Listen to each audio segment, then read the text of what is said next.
our project really addresses just how oppressive and how problematic the canonical and common ways we understand gender, and we understand the binary and the dichotomy and the power dynamics between male and female, and something that our project is really was interested in unpacking and challenging, because gender affects us all in so many ways, and really there's so much work going forward and breaking the traditional oppressive ways that it's been posed upon us. So thank you, you two. So we're going to go straight into this. This is the second part of a two-part talk about our project, the Eve and Adam project. And for those who participated in the first part, we sent the link with the full project. And if you had the chance to listen to it, we'll be happy to answer some questions at the end. And for those who are just joining today, at the end of the talk, we will send you the link so you can also hear the full project. It's a 65-minute audio piece. We are going to listen to a few clips today from the project and talk about them, but you'll be able to hear the full piece later on. Julia? Yeah, so, and I guess I'll give a little synopsis of what the project has been and then who we are, and then we're very lucky to be joined with two others who we will introduce in a moment. So the Eve and Adam project came out of wanting to make a project that could exist and be accessible regardless of whether we're in a pandemic or not. And we really explored this story and we wanted to challenge kind of the way that it's been understood. And we thought about different ways in which we could do that. And this hour-long piece kind of has three strands to it. One is a kind of documentary style Greek chorus that brings together 25 different voices we interviewed who tell the story as they understood it or as it is misunderstood. Then we have, we've written a 7-scene drama that has Eve and Adam as teenagers exploring the story from their perspective today. And then we sent them to therapy as 40-year-olds dealing with their relationship now. And we really wanted to make a piece that would braid these different strands together to create a new narrative and explore and question a new way of understanding the complex themes that are in this story. So today we're excited to share part of our art project, but also to share it in context with our two scholars, because there's so much research about this story that we wanted to give context to. So just briefly, before I introduce them, I'm Julia Vogel. I'm in London. I'm predominantly a visual artist who works with the public and does large-scale installations, but I'm always interested in community and voices, and that's been nice to weave into this project. And Gabriella? My name is Gabriella Willens, and I currently am living in Israel, and I work and live in between the US and Israel.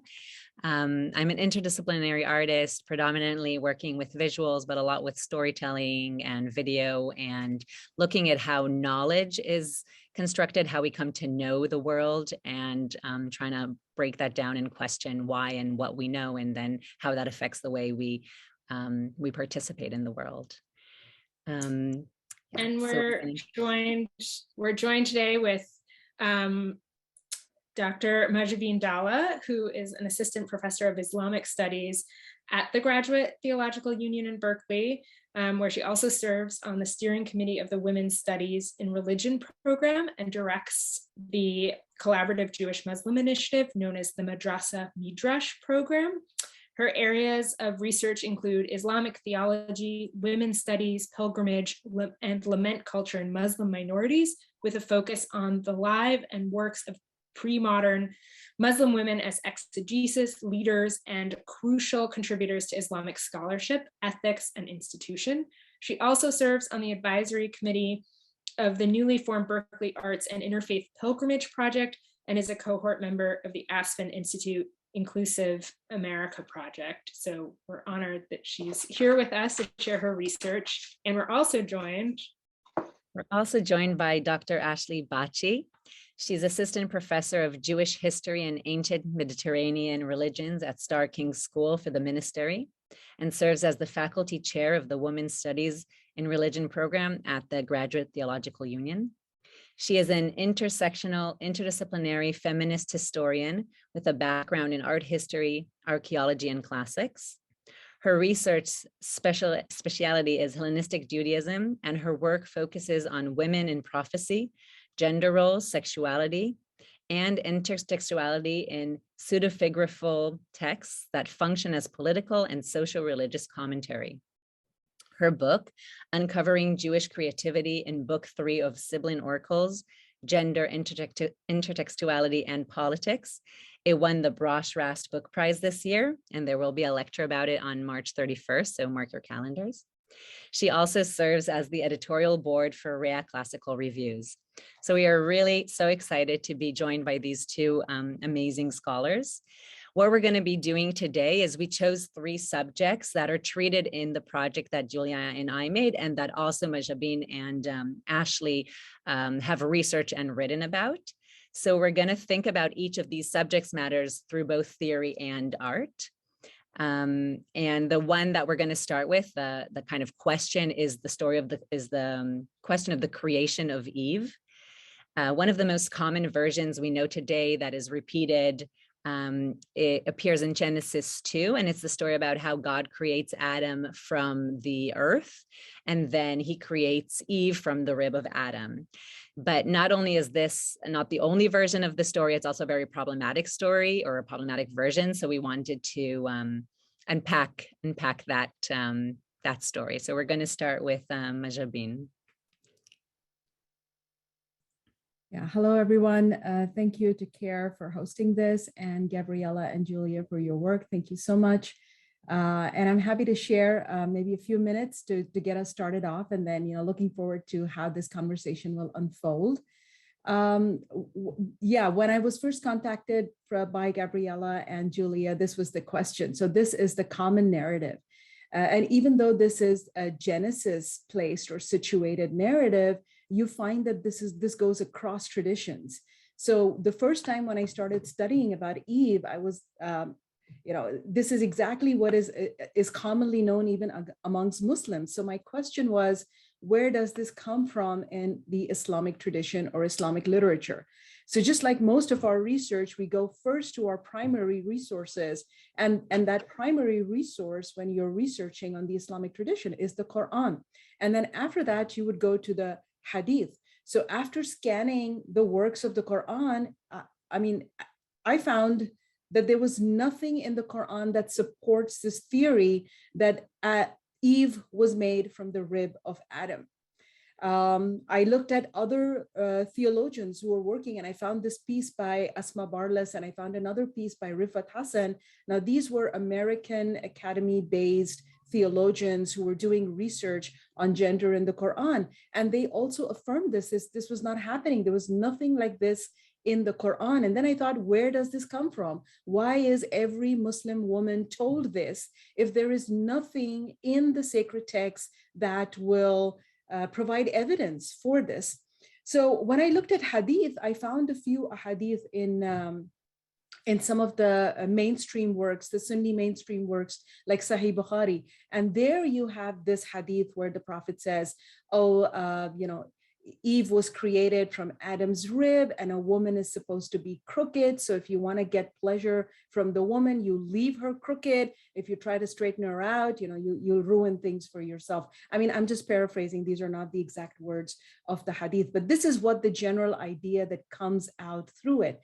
So that left me with another chase of what is happening, because hadith is also a very significant secondary resource when Muslims are looking at deriving law or legal theory and how that impacts the lives of practicing Muslims. So that got me looking into how hadith has come into this. And that opens up another door, which is very common, and at least among those who are studying hadith, and that is known as the period of the Israeliyat, where you had this period between the 9th and the 10th century where exegetes who were male were looking for ways of understanding verses of the Quran, and they were importing large chunks of exegetical material from biblical traditions and just bringing that into conversation. And then that becomes part of the canonical exegetical literature in Islamic studies.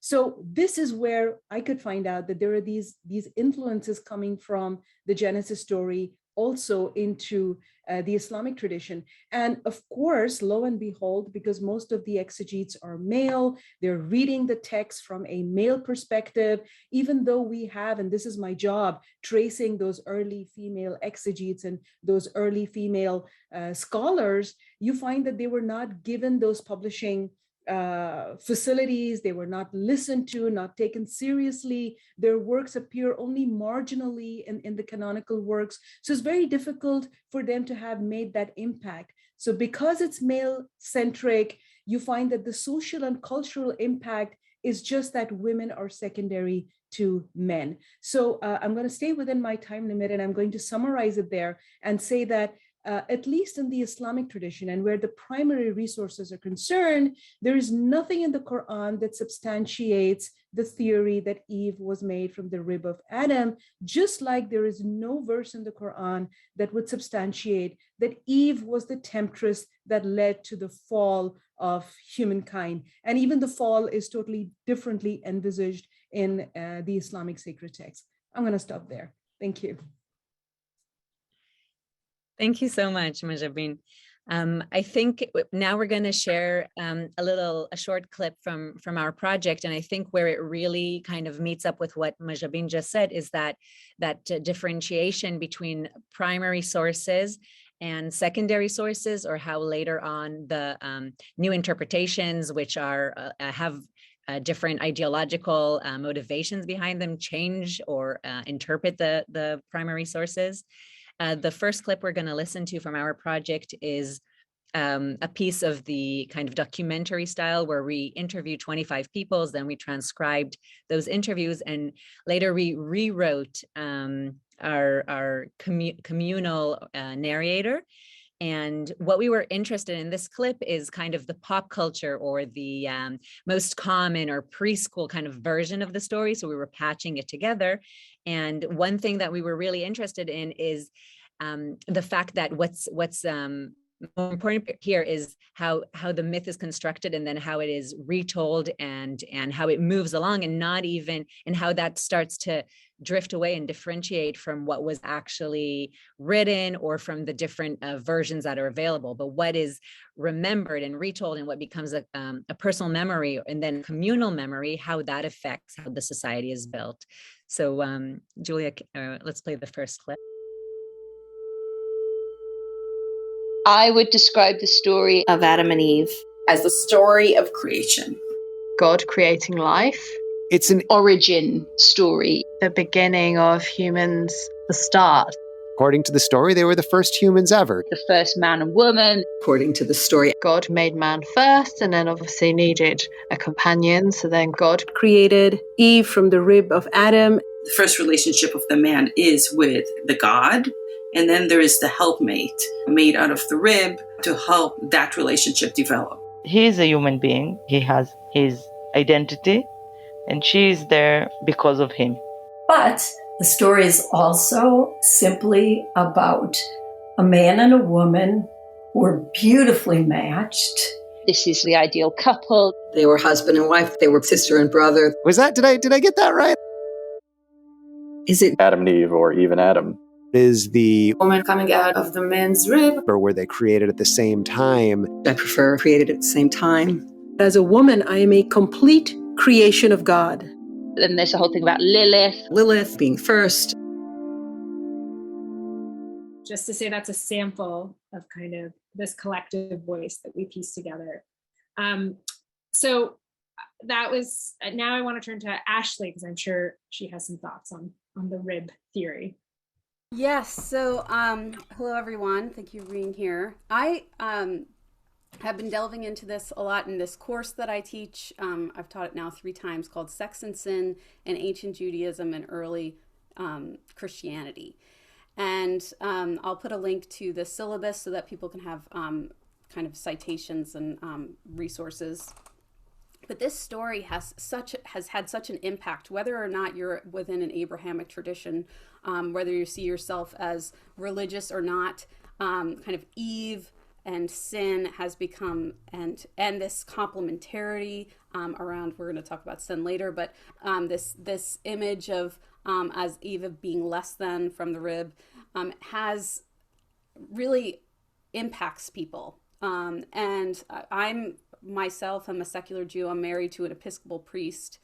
And one of the things that often comes up when I talk to people that are contemplating going to his church and feel like they can talk to me because I'm not Christian, and they can feel open to sharing their problem, where their resistance lies.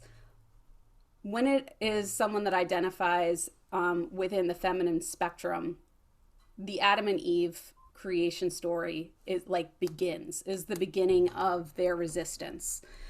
And so what I like to do is just bring us back, as kind of Majameen was doing, bring us back to the text, bring us back to the to that story. So first of all, there's two accounts. The first account does imply simultaneous action and a creation in Genesis 1. So that is the kind of where the Lilith tradition ends up kind of getting drawn out later. So this concept that there were two initial women. I'll get back to that in a moment. But if we look at the problematic creation account that is often used for this complementary kind of presentation of women, as created as helper. If we look at the wider narrative, so if we read the whole account, the focus is actually on the garden. Right, so God is creating, and God spends the majority of verses focused on what the garden looks like, the shape of it, everything about the garden. I just invite you to reread it. But people tend to just not be focused on. They think that that's like, those are details that we don't really need. I want to get to the juicy part, which is about me. So they focus on the people. So they take the creation account, which is actually much smaller in comparison to the description of the garden, and they think it's all about them. But actually the focus is actually more on the garden. And then if we start dissecting that account, what we see is that what I see is that there's another simultaneous creation. Okay, so it's not Adam and then Eve. First of all, Eve isn't even named until later. So you have a creation of Adam, which comes from the Adamah, the earth. So it's really like earth and earthling. And this is really an undifferentiated being, an androgynous being, this first Adam. And then, and the reason that God creates Adam is because somebody needs to tend to the Adamah, tend to the earth, to the garden that has been created.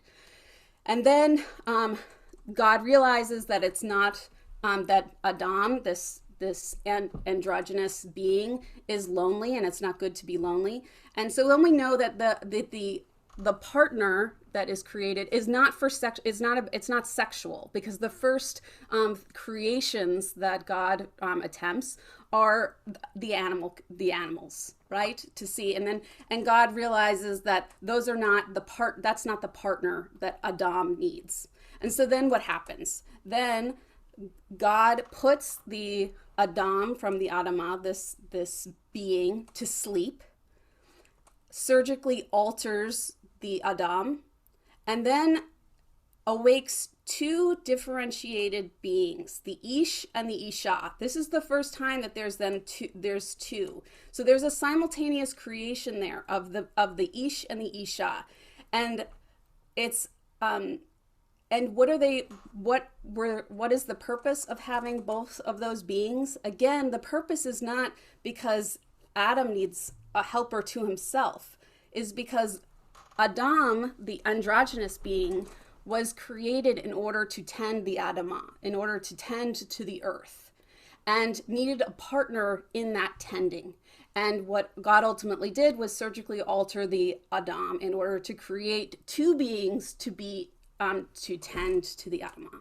which is very important right now when we're in the midst of a global, we're climate change, a global pandemic. It's a reminder that we can't do these things. We can't accomplish anything on our own, right?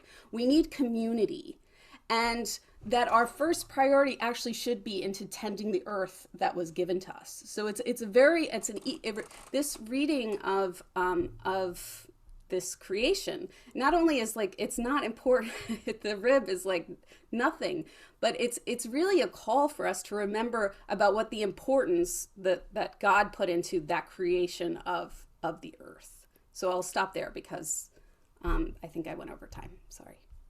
I just want to say one thing, Julia, before you jump into the next section. I see we're going to be doing this really quickly because we don't have a lot of time. But I just want to say that, like, what bringing these three kind of perspectives together. There's the story that we're drilled in through a lot of just the kind of general society. And very much pop culture. And again, the stories that are very simplistic and told to us again and again as children. In the previous event, we asked people, when did they first hear about the story? And a lot of people said in preschool. I always knew it. And everybody knows that there was first man and then the woman as the helpmate. And also in the clip that we heard, we're reviewing, people understand or remember kind of fragments of that story, but then there's other versions, because that understanding is not necessarily in the primary text, and that's not the only way to interpret it. So it's a call to kind of relook at what we remember. And just to answer that question, our project is only a sound piece, so there's no visuals to see. It's a 65-minute audio kind of radio play, and I think we'll hear better in the next clips, hopefully. Yes, that's the plan. I want to introduce our second theme, even though very quickly, which is a big one: sin and sex. I feel like I'm just going to hand it over to Ashley because you teach a whole course on this, and I know we could go on for this forever, but these are big ideas that are pretty critical to this story, formulated from this story. So tell us more, Ashley. Okay, and I'll be quick because I took over time last time.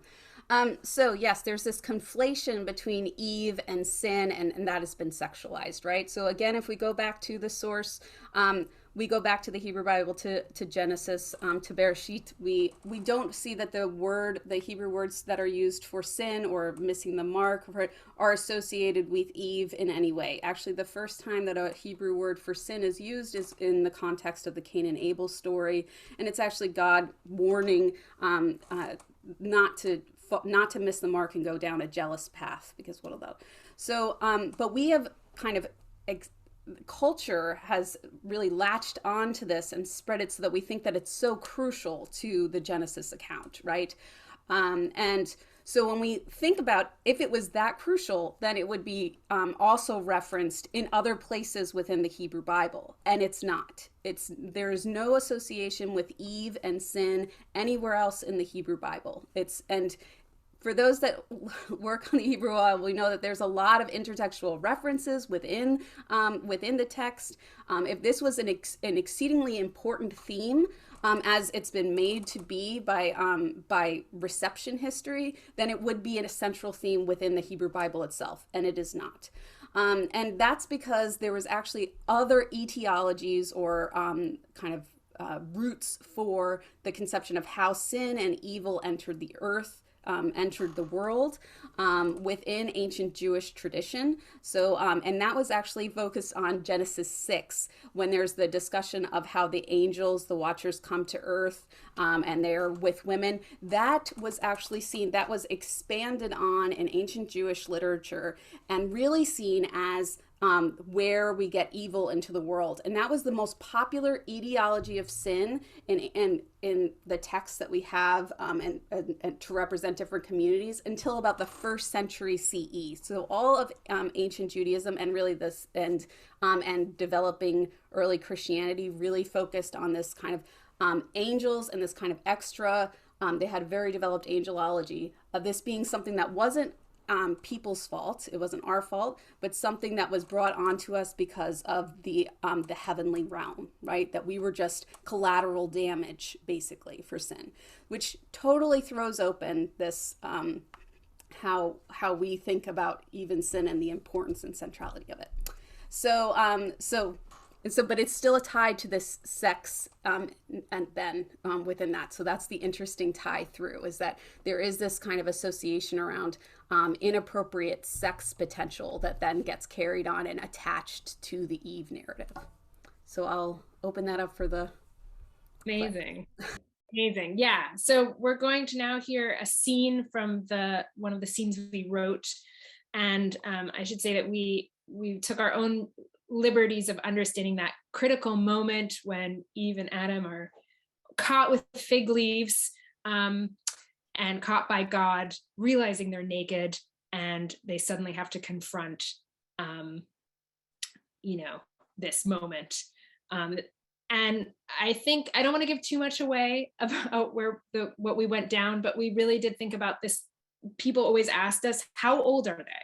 And we asked constantly, like, how old are they? How old are they? Like, there's no understanding, are they 7 days old? Are they 700,000 years old? Are they, 11 or 35? And I think that question that created ambiguity for us to really lay into this moment between childhood and adulthood, right? This kind of moment of adolescence and fault and blame and responsibility. At what point are they forgiven for their naiveness, or do they have to rise up? And so that's what this moment is really about, is confronting that. And this idea that Eve is much more clear about wanting to make a decision, and that is first an evidence of free will. And we really thought a lot about that idea as well. And that makes her a real person and shows her humanity, and not just make her a caricature. So I'm not going to give more away. I will say someone told us that this lovely idea that when Eve and Adam leave, God makes them clothes. And I just like this idea that even the maybe bitter parent who feels like their services are no longer needed still wants their child to succeed. So with that... I don't believe it. Dad? Sandy! They are here! Fucking! Dad! Please, God, make this a dream. Dad, get out! In a tent? Really? Hello, Mr. and Mrs... Adam, don't say anything. What are you two doing here? You are asking us. Your mother and I have been driving around looking for you all morning. I was worried sick, and now this. We can explain. Can you first get out of the tent so we can at least get dressed? The walls are very thin so we can hear your judgment just as loudly. Sure. Tell me where to stand. Steal our car. And while you're at it, elope. Underage. Oh, and please, you tell me where to stand. Passive-aggressive. Typical. Wow. Clay, look at this orchard. There's apples and pears. What? Are those plums? Does it matter? Focus. You two dressed yet? I can't find my, boxes. You got some nerve. We're calling your parents. Please, Sandy. Please don't. They'd kill me. They do have a gun, you know. Adam, isn't that for clay pigeon shooting? It was her idea. I swear. What? Oh, Clay, they're not picking up. We talked about this. We decided together. Yeah, but, I mean, you know, it was your idea. You agreed to it. I didn't force you. Are you saying my daughter seduced you? I didn't say that. No, but it's implied. I didn't know this is where we would end up. Well, the captain of the chess team, you should have known where things were going. I may have made the first move, but you knew what game you were playing. You play chess? I used to play a dirty game myself when I was young. Why are you throwing me under the bus? I'm sorry. I'm scared. I panicked. I started thinking about a homicide case never closed and the morgue, and I'm not a virgin anymore, and outlaws and refugees, and then how the Eden Project Fellowship application is due on Wednesday. Shit. It's due on Wednesday. Wow. Here I was thinking you were a quiet guy. No one's going to kill you. Maybe I just want to press edit undo right now. I'm just a kid. But you can't. And it doesn't help to blame me. And we are not children. Maybe try acting like an adult for once. Which you are not. You should be ashamed of yourselves. We did nothing wrong. We did nothing wrong. Why do you always think you know best? Because we're your parents. It's no use arguing now. We are going home, young lady. You see? No, I'm not. Excuse me? You always said I could be whatever I wanted, but in reality you've been choosing for me all along by raising me in an ivory tower protected from the harsh world. But I am not your doll, and I want my freedom of choice. Some things you just can't teach me. I have to learn them on my own. Like having an orgasm or feeling sorrow. It's like baking. You can read the recipe, but you need to actually make it if you want to eat it. You're so hot. Who says that? Well, I met this bartender at Paradisco, Can't you know. you just admit you're not ready to make your own choices? Look at yourselves. You ended up on the side of the highway in a camping tent that's missing a pole. You effectively stole our car, and neither of you have a license. When I last checked, and you had sex. The one rule we had while living under my roof, you were not allowed to break. The one rule. You broke it. This is not good decision-making. Not good decision-making. It's a dumb rule. What did you say? Take a breath. Clay, take a breath, a deep one. Have you thought about the consequences? Have we thought about the consequences? I don't regret any of it. Maybe we should first hear what the consequences are. We probably overstepped with the car.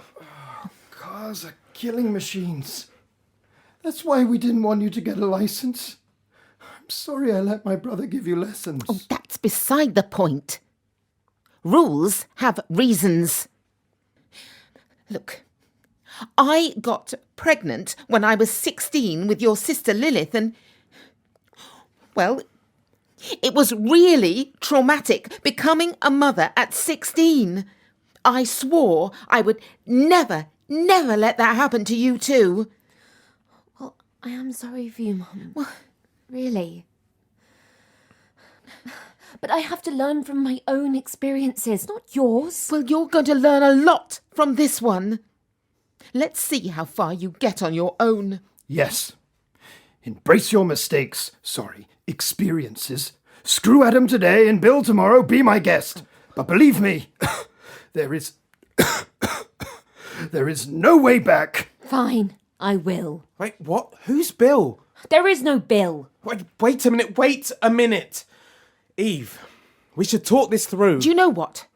I am tired of arguing. Welcome to the real world of hard work, pain, and your words, sorrow. My life just got a whole lot easier not looking after you. I will turn your room into a pottery studio. Yes, Sandy Ceramics. Abandoned mother turned entrepreneur. Let's go. Give me the car keys, please. Adam, come on. We'll drop you off at home. Your parents can deal with you. Yeah, about that. It has a flat. I am going to stay with your daughter. Excuse me. Look what you're doing to your father. Great. You know what? Keep the damn car with the flat. You'll see you turned your back on paradise. Paradise is just the name of a Coldplay song, Dad.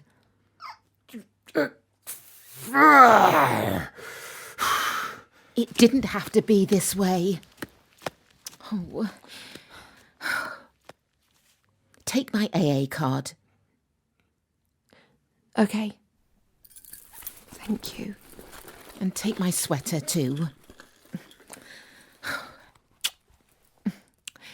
I'm coming. We're now going to hand over to Marjorie, who I'm sure has some thoughts on Yeah, I mean, I don't know if everyone just wants to take a moment. I know, there's a lot to take in there. After that drama, and there's just so many threads that you can pick out of that conversation that we just listened to. But I'm going to hold myself from being tempted into going to all those directions where my mind is going right now, and just stick to, you know, what you've asked me to elaborate on, and that is the aspect of sex and sin. But I think just picking up from what Ashley just shared with us earlier, it's so important to see how these gender roles then unfold in the lived experiences of people who might choose to be religious at some point in their life. And this really has real impacts, you know, on that. So in my study, you know, especially going back into the primary sources, I couldn't see anything that put a woman as a secondary creation to that of a man. So even when you look at these verses of the Quran, first of all, there is nothing that says about a chronology. Even if there is this verse that says, okay, we created Adam, and then it's not even Adam. It's like we created the self, the nafs. So the self in itself is a female word. So it's a feminine word. And God says, from the self, we made a mate for you. So it's open to interpretation. What do you want to see? What came first, and what other form came next? Because the self is created, and then a mate for the self is created. But when you go to the secondary literature, you find this hadith there that says, one day Adam woke up and he found this beautiful creature sitting next to him. And then he said, he noticed that other creature was also human like him, but more attractive and more handsome. And that's what the word of the hadith says, a handsome creation that could speak in a language, because he asked that woman, who are you? And she said, well, duh, I'm a creature just like you, you know, I'm another human. And he says, but you're so attractive and I want to have you. So he says, but we both have a God, and that God is one God. And then you have Adam talking to God and saying, God, this creature just makes me so excited and want to be with her and yearn her company. And God says, wait a minute, you can be her companion, but you need to get married. Would you like me to marry the two of you? And then Adam says, well, I would sing your praises till the end of my days if you would make this person my companion. So the word that is used there is companion. But you see that in tertiary literature, or when there is more exegetical work done on the hadith itself, that word companion then becomes something like a helper, or you know, somebody who will serve, and that leaves a big question mark as to, is this something that is being read into by the culture of the exegetes or the commentators at their time? Is this something that is helping their culture or their society at their time, and then they're presenting this relationship as subservient to the male rather than what the original is, which is there is a companion to one another? And again, it goes to talking about gender from the Quran. And when we look at the human entity from the Quran, it's like three parts. It's your body, it's your ego, that's your self and the nafs, and then there's the spirit that every creation of God has. And when you see that the gender is applied only to the body, so 2/3 of who we are is gender free. Gender doesn't apply to the soul. There is no female soul or a male soul. Gender doesn't apply to the self. There is no female self and male self. It's just the body that might be different. It's a biological component of who we are. And then it follows from the Quran that every virtue and vice, because that is sort of directed to the self and not to the body.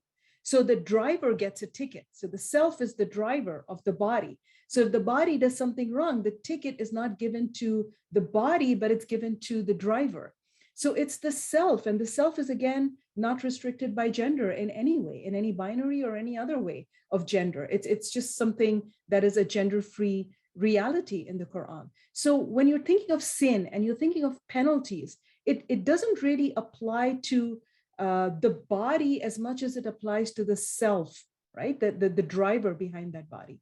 So following from there, even this concept of fall, because I think the sin is connected to the fall. So they did something wrong in paradise, and now they're being punished for it, and they're being sent into the world. And of course, as the narrative goes, again, which has no base in the primary resources, that the woman now becomes a signifier for everything sensual and bodily. So there is the pain of going through your monthly cycle every month. There is the agitation and pain of bearing a child and becoming a mother. And all that is then portrayed as a punishment for the woman, right? But when you go back into the canonical text, there is nothing that supports this theory that this physicality is somewhere secondary to intellectuality. In fact, a human is not a human until they have intellectuality and physicality together. So this separating the male as intellectual and the female as sensual and physical is again a binary that is not supported by the primary texts, at least in the Islamic tradition, right? So it's the virtue and vice is equal between male and female. And there is no concept of fall because the verses of the Quran say that human beings were created for the earth. The verse says, God collected the angels and he said, now I am going to create a viceroy, a vicegerent for the earth. And I've chosen it to be the human being. And then there is, a little pushback from the angels saying, but we do good. Why do you need another human? But that's another story. But they are meant for the earth. So coming to the earth is not a punishment. It's actually, they needed to be here. They were created for the earth. They were not created for heaven anyway. So it was just coming to their purpose. But again, I'm going to come to the last point, and that is sex and sin. So somehow there is this understanding that the female is the temptress and that she is who, or her body is what incites the pure male to get off their track. But when you look at this hadith, it is Adam who wanted her and Adam who initiated, this request from God that I want to be with her. So you see this coming from the male. Of course, I have problems with this hadith as well, because I don't see where Eve was consulted for this marriage. So, okay, he wanted her, God said, you need to be married. And then that's it. They live happily ever after, or, sort of go to the earth and start their adventure. But I always try to look for, but where is Eve? I mean, did somebody ask her if she wanted Adam, or if she wanted to be married to her? Of course, then again, we're going somewhere else. But sex, even in the Quran, is not considered a sin. Of course, if it is considered a sin if it's done outside of marriage or outside of the legal ways in which you can do things. And that discussion actually carries on the Quran, even for clothes, for property, for food. There are these parameters, and food is good food as long as they're in the parameters, and then it's sinful food if it's outside the parameters. But sex in itself is something that is revered at least in the Islamic tradition. And even though this is not what most women in Muslim communities are told, but most stories related to the Prophet's life are stories of women who came to the Prophet complaining that their men would not perform for them or not perform satisfactorily. So even in Islamic jurisprudential law, you have a woman who is able to and is encouraged to ask for a divorce if the male counterpart in the marriage does not sexually satisfy the woman. So I think sexuality is important for the woman as much as it is important for the male. Although we see culturally, it is just the male sexuality that is idealized, and the woman is just supposed to be a means to sort of, satiate that need. But at least in my research, when I looked at some of the primary literature, the sexuality of the woman was also considered very important. In fact, giving her that legal right to ask for a divorce if she's not sexually satisfied in a marriage. So I just think that associating sex with sin is, again, some kind of a fault line somewhere down in the exegesis and the commentaries of the primary literature, because essentially when you go back to the legal theories and you look at the different ahadith related to that, you see that sex is something that is very very spiritualized, actually. So you have sayings of the Prophet that says, when you are engaged in the act of sex with your legal partner, you have God and the angels showering blessings upon you. Or to groom yourself, and this is again addressed more towards the male, to groom yourself so that your wife will want you and love you, is again an act that will please God. So I think there's so much about this sex and sin, and that burden lying more on the woman needs to be checked again. And at least I don't see anything like that when I'm looking at primary sources within the Islamic field or the Islamic tradition. For blaming the woman for the sex, or sex in itself to be something that is a bad thing. I think it was put in there by God, and this is how we find that peace within ourselves. And it's one of the needs of humanity. The intellectuality depends on physicality and vice versa. So separating them, making these binaries, I don't think, for what reason it might have been introduced, is not turning out to be helpful. So I'll just stop there. Thanks. I mean, I think that's such a great point to end on, because I think what you've just talked about, these dualities of like types of intelligence and experience and knowledge, is something we try and play a lot with in our story. And because of this, that these things shouldn't compete, but that they should be seen to work together, mutually together. And also something about sex being positive. And we had a whole third theme, but I know we're running out of time, to talk about how Eve is a portrayal of a positive woman and a role model. But I think what we might do instead is open it up to questions or discussion, and kind of let, if anyone has specific questions to Ashley or Majubin, to put them in the chat now, or to us, to give us maybe a little more freedom to respond, because I know we've just given you a lot of information, and I think that would be nice, if that's okay. Ashley, Majubin, maybe you can integrate your thoughts from the third section into some of the answers too.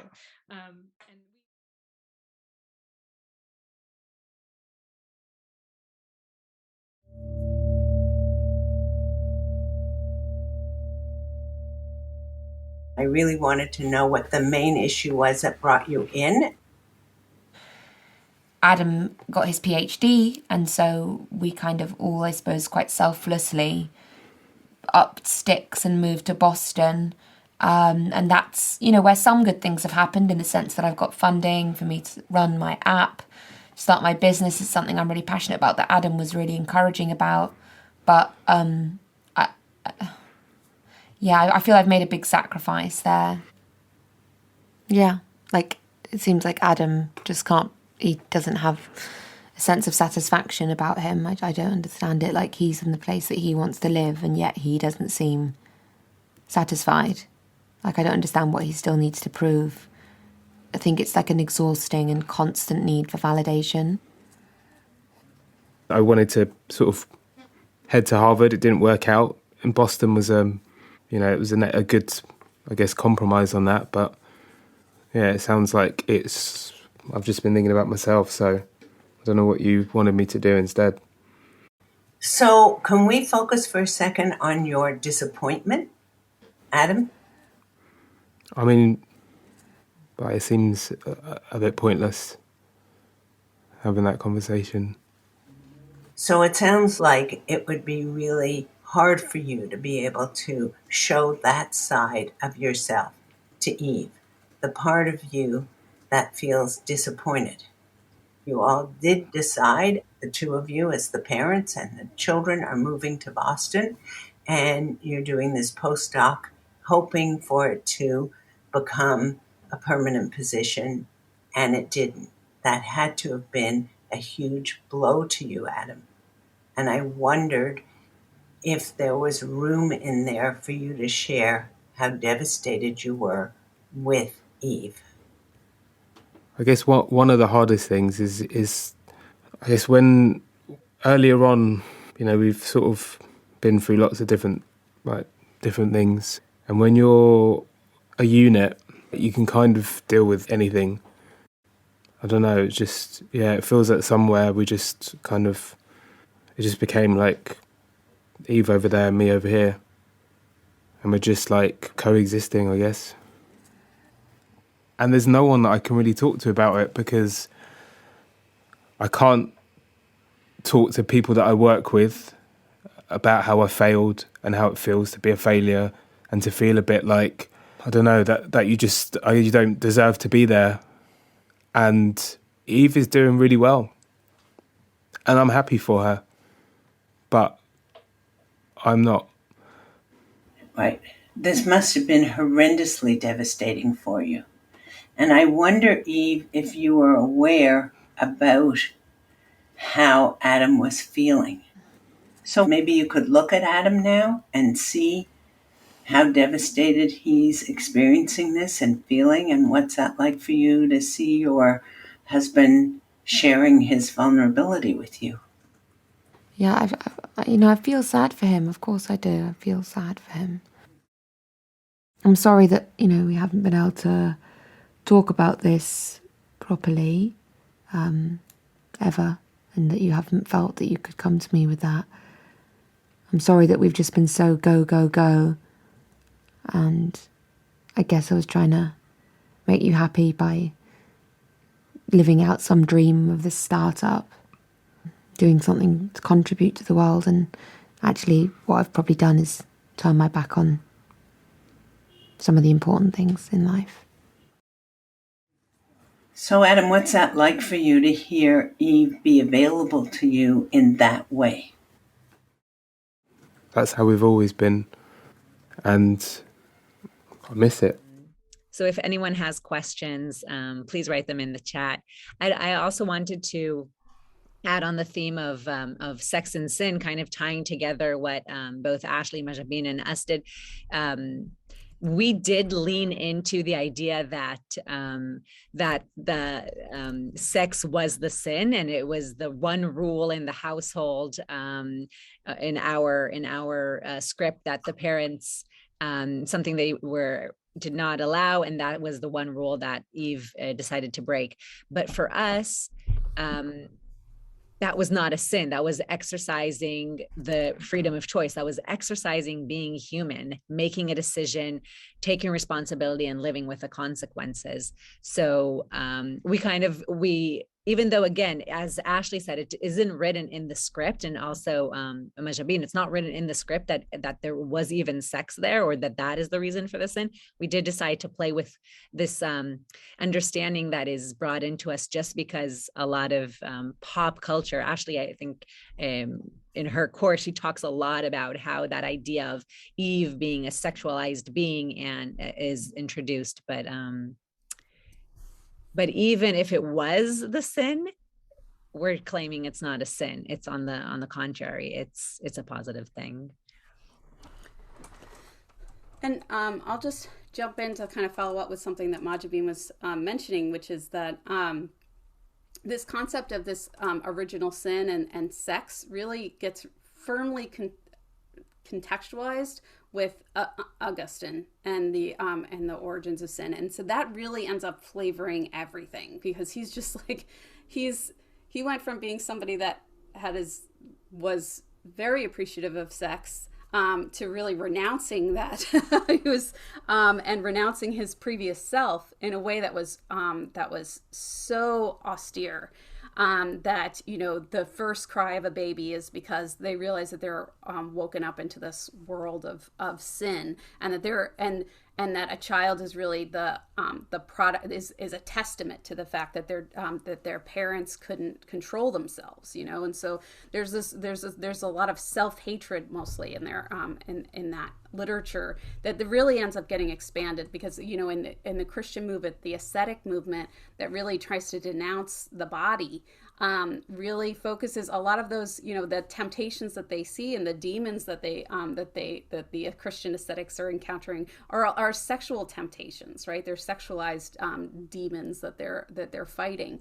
But when we look at Jewish, early Jewish literature and the works that are in the pseudepigrapha, the non-canonical, that they're actually, they were what has been termed parabiblical. So there were texts that were being written along the same time as our canonized texts, but they just weren't canonized. We see all this variety of the ways in which these kind of early midrash is how some people would phrase it. But this question of like, where does sin come from? What is good and what is bad, and this and an uneasiness.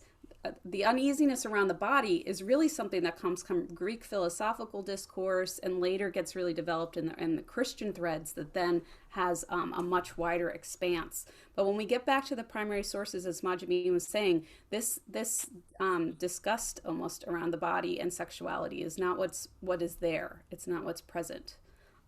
It's an acknowledgement. Genesis really shows an acknowledgement of the lived reality that people face, right? So pregnancy and birth is painful and it's very dangerous. Many women would still die today, but in the ancient world that was even more the case.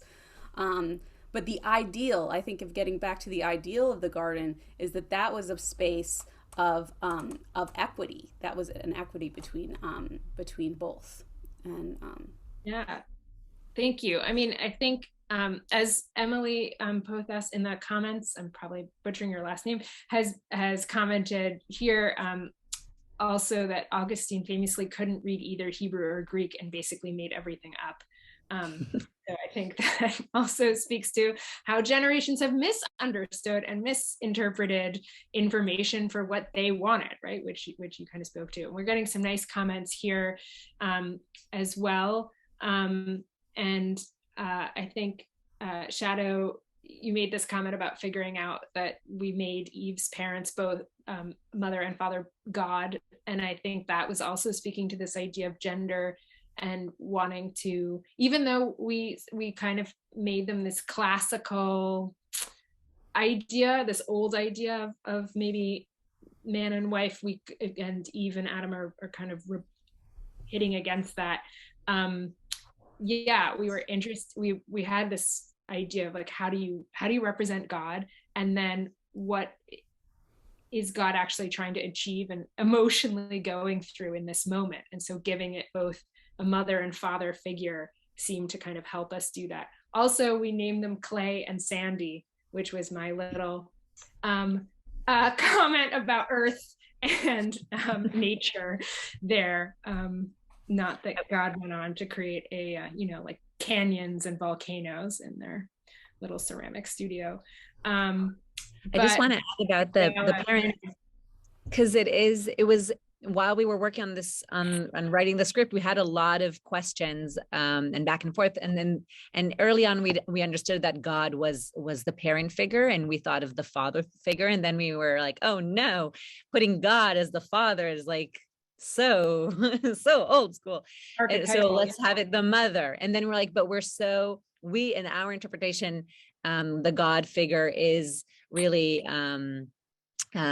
holding them back and kind of what's the word? Not Democrats, Republicans, but like, so we didn't want that to be the female figure. So at the end, it kind of became that it's both of them together. And I think that's to me interesting, because patriarchy is held up not only by men, but it's held up so much also by women. So it's just this understanding that there is this binary and this one way and the right way and the sin that is held up by all of us. So we all need to start undoing it. And thank you, Sharon, for that for that comment about, we would love to have, and I feel like we can fill up many more seminars together about this intersection of art and theory about these subjects, because they totally complement each other. Okay, Catherine has this great question, and I know it's 9, it's 9 my time in London, so I know it's 1 in Berkeley, and we said we'd go for hours. If you're leaving us, I mean, we're happy to just stay for a few more minutes to maybe unpack this last question, but just also to really thank Majabine and Ashley for being with us, and like their research is incredible. So I hope if people want to explore that more, there are ways to go do that. And I know Ashley's giving a talk at the end of March, which I know there's a link to up the chat as well. And I think also probably Lydia will share from CARE. She'll share the link to our project and our information, and also how you can learn more about both Ashley and Majabin research. So everybody that participated can get an email with some resources to continue.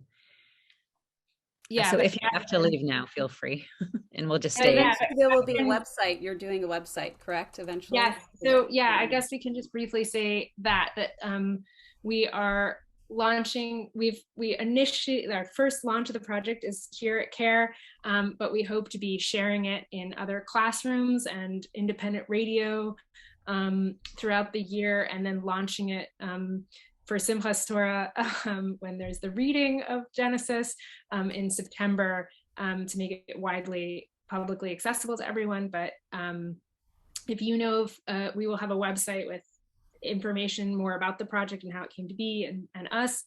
But also if you are have ideas for where this can go next, we'd love to hear them. Please be in touch. But it's been great to have the support of CARE and to work with both of you, Ashley and Majabin, to help make it too. So that's been really fun. But there's so many great comments here about just like role models of women. I think that's what Catherine is getting at here, with how Eve has become this foremother, and that would have, we have a lot to say about it. I don't know if Majabin or Ashley, you each have like a sound bite to say about that. Yeah, I mean, when I read that comment from Catherine, I was almost going to write a note in the chat that Catherine, we need to have tea over this. Unpack that. Yes. But it's I think it's this also impacts my research, because I think sometimes the chastity of a woman is made so reverential that sort of disembodies her from a real physical experience, right? So I think this is what is happening with Mary. This is what is happening with other Muslim women, female figures in early Islam. You find somebody is so good because they're using their intellectuality, they're using their spirituality, and now they've been alienated because of that, and they're being denied the human experience of a partner and a family. So of course, there's so much that we can talk about that. The way Mary is read, of course, in the Quran is very different. It's not like somebody who's making up for what Eve did wrong. So Mary is this other better woman that, at least I know in the biblical tradition, who is sort of righting the wrongs that Eve did. So don't be like Eve, but be like Mary. But when it comes to the Quran, I think Mary is so human, because even when she's giving birth, she is complaining to God about that pain. And she recognizes that pain, that body. And the way I read her from that chapter of the Quran is that I see her as an activist, because she actually goes to this male only space in the temple where the male rabbis would do their prostrations and their prayers. And then there's this verse in the Quran where God says, Mary, now I want you to go and pray with those who are praying. And she actually just marches in there. So she's this woman, and she just marches into this male space, which was rendered only for the rabbis there. And she goes and she stands next to them and she does the prayer, for which she's eventually punished. But for her to do that, I mean, I just read her as a very strong activist person, because she does this.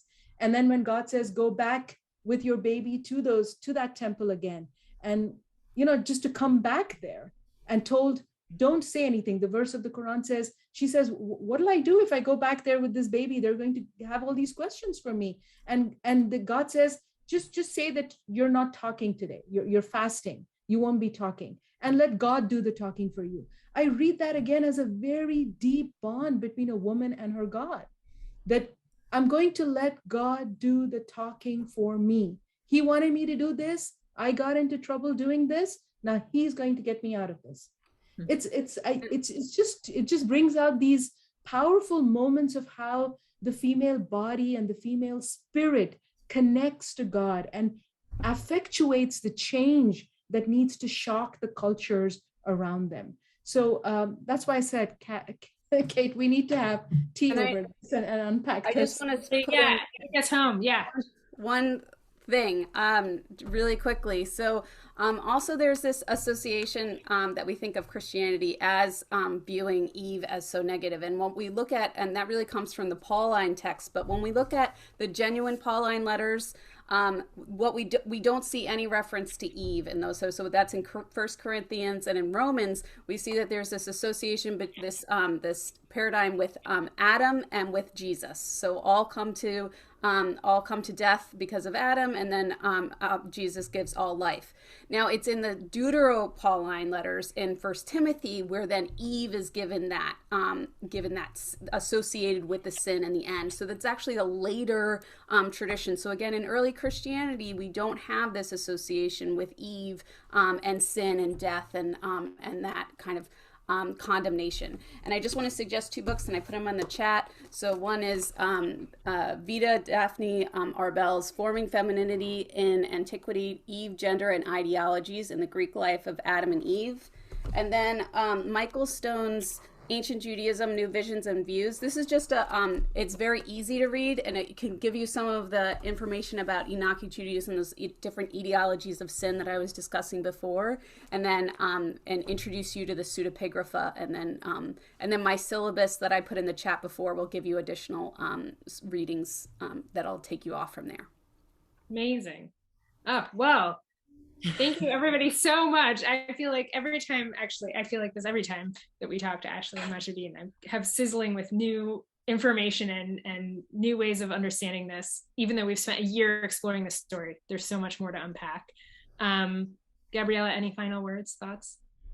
Thank you so much. And thank you very much, Ashley and Majabine. It was a pleasure. And thank you, Elizabeth, for hosting us. And thanks all of you for such a powerful presentation. And I really do feel like we could meet monthly, and just like get into it. So stay tuned, because CARE, will be sending you the whatever updated information we get from Gabriella and Julia, and keep the conversation going. And thanks to all of you, and many thanks to Majabine and Ashley for just contributing and just adding so much to this conversation. What fun. Thanks, everybody. Thank you Until very next much. time. Bye-bye.